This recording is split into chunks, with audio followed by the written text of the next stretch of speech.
Welcome to Big Daddy Storytime. We're reading Walt Disney's Frozen 2. Hey, can you see Anna there? You can? Can you see Elsa and Kristoff and Savan and our little friend Olaf? Can you see the whole team there?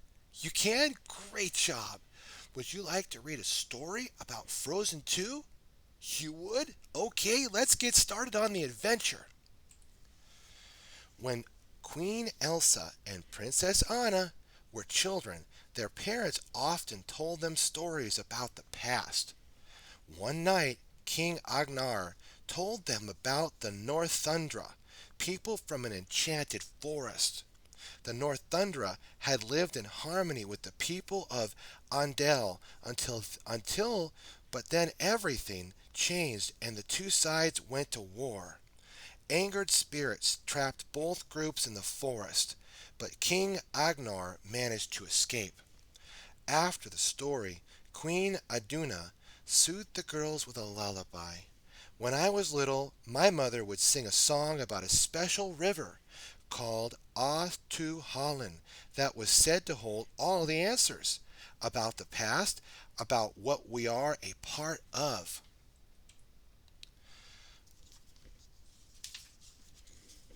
Many years had passed since those days, and though their parents were gone, the girls had found family in their best friends, Kristoff, Savan, and Olaf. They spent countless evenings together, hanging out, having dinner, and playing games. One night, during charades, Anna struggled to guess what Elsa was acting out. Teeth, pillow, fort?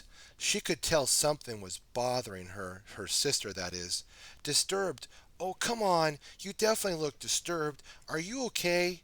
Elsa looked and, well, she forced a smile before going upstairs. Definitely, just tired, she said. Moments later, Anna went to check on Elsa. You're wearing Mother's scarf. You do that when something's wrong. Though Elsa refused to admit it, something was wrong. Someone or something was calling to her. It seemed as though no one else could hear it, but it tugged at her, as if trying to draw her out of the kingdom. Though she tried with all her might, she couldn't silence it. Later that night, Elsa found herself answering the mysterious voice, singing along with it, and trying to follow it. She couldn't help wondering, did the voice belong to someone magical like her? As she began using her powers, she could feel them charging. They grew stronger and stronger until she sent out an enormous blast that caused a shock wave across the kingdom. Fire vanished from the torches. The fountains and waterfalls dried up. The wind even died. Villagers stumbled over the rippling cobblestones, and everyone headed for stable ground. Head for the cliffs! Once everyone was safe above Andel, Elsa told Anna about the voice she'd been hearing. Just then, the ground rumbled. I know that rumble. Boulders rolled in and popped open, revealing trolls. Grand Pabi quickly approached the girls. He explained that Elsa had awoken the spirits of the Northundra forest. Pabi told Elsa to follow the voice north.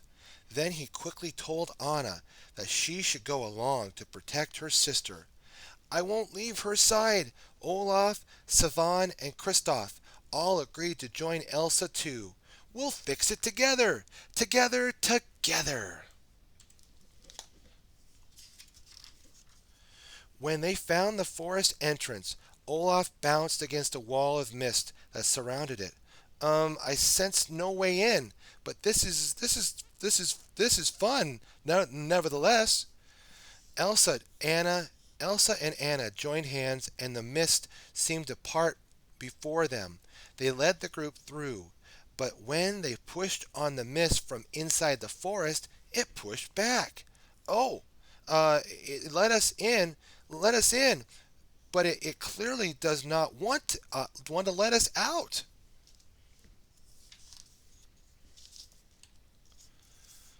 It wasn't long before the wind spirit gale appeared. It picked them up and whipped them around and around. Anna closed her eyes. I think I'm going to be sick. Elsa used her powers to force everyone out of the wind vortex, but she was stuck inside. She sent out one final blast of magic to free herself, and beautiful ice sculptures appeared. Each one captured a different moment in time. Elsa had never created anything like them before. Olaf shared his theory about how ice could reveal the past. Water has memory, he said.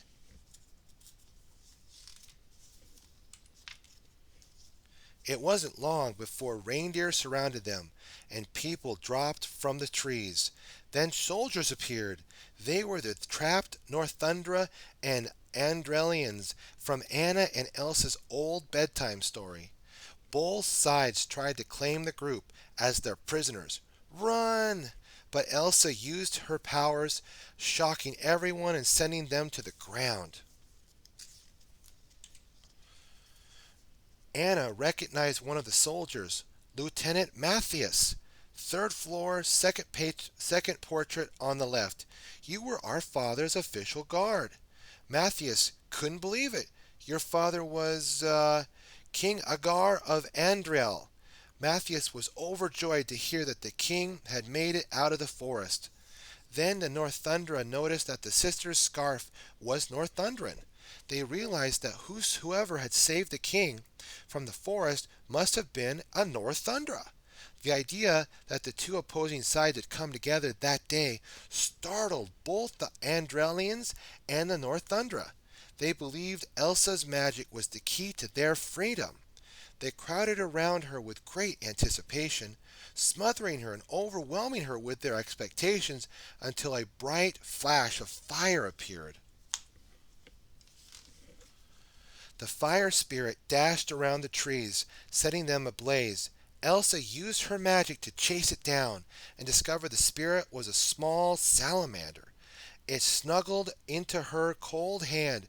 Oh, ow, oh, ow, ow! The voice called, and Elsa and the salamander both turned towards it. You hear it too. The salamander looked into the distance. Elsa recalled Pobby's advice. Okay, keep going north. Anna Anna ran to Elsa when the mayhem had calmed, and the sisters embraced. Are you okay? I'm fine. I just actually am starving. As everyone enjoyed stew and glog, Matthias talked with Anna. She confessed to him that she was worried about Elsa and told him of her greatest fear. If I lost her, I'd think I'd lose myself. Matthias told her that loss actually just helped people understand what they were made of. Meanwhile, one of the Northundra was explaining the symbols on the scarf to Elsa. All this time, the four spirits right there. The Northundran woman pointed out a fifth spirit, which was called the Bridge, and explained that it disappeared when people stopped listening. You mean like a voice? Elsa was now certain that she had to follow the call to set everyone free. Kristoff and Savan had gone with one of the Northundra to help with their reindeer, and Elsa refused to wait. Anna was sad to leave Kristoff, but unable to let Elsa go alone. She and Olaf joined Elsa, and the three continued north. When they reached the top of a hill, they gasped at the sight below. Mother and Father's ship! They realized this must mean that their parents had been in search of Otto Holland when they disappeared. This is my fault. They were going there looking for answers about me. Elsa vowed to find the mysterious river, even if it meant crossing the dangerous dark sea. Despite Anna's protesting, Elsa had to go alone. She waved her hands, creating a boat, and sent Anna and Olaf sliding down a path of ice. Elsa, what are you doing? No, no! They couldn't stop, and soon they found themselves gliding down a river. Anna noticed earth giants sleeping on the shore. They're huge! Hang on, Olaf! Using a branch, he directed their boat away from the earth giants over a waterfall. When Elsa reached the dark sea, she stood on the shore. Furious waves arose and crashed before her. She spirited out into the water, creating frozen snowflakes at her feet. But the strength of the waves quickly knocked her down. Then she tried freezing the water, but bigger waves knocked her back into the sea. Elsa clawed her way to the surface and climbed up on a giant rock. She took a breath in and dove in. The giant Noke, an enormous horse, emerged and began tossing her around. Elsa created an ice bridge, or ice bridle that is, and swung onto its back. At first it bucked, trying to throw her off, but before long the two were rhythmically riding through the mountains waves to the fair shore. The waterfall had carried Anna and Olaf into a cavern. As they searched for a way out, a small furry of snowflakes rushed in. It fluttered around both them before it vanished. Anna, Anna's heart filled with joy. She made it across the sea. Then a strong gust of wind whipped in, carrying more of Elsa's magic, and an ice sculpture formed before them, revealing a memory of the past.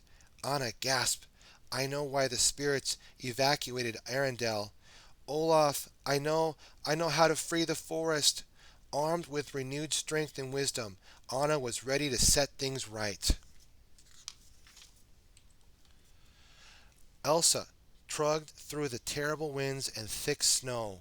When she finally reached Atolhallen, the mysterious voice quieted. Suddenly, just as the words of her mother's lullaby had promised, everything became crystal clear. Elsa knew that she had followed the right path and was where she was meant to be. The journey had changed both her and her sister, and together they could restore peace and mend a broken land. What have we learned today, my friends? We learned from Anna and Elsa that the journey of friendship ends with where we need to be together. Have a fun day, my friends. Be sure to like, favorite, and subscribe. Stay tuned for more Big Daddy Story Time. God bless.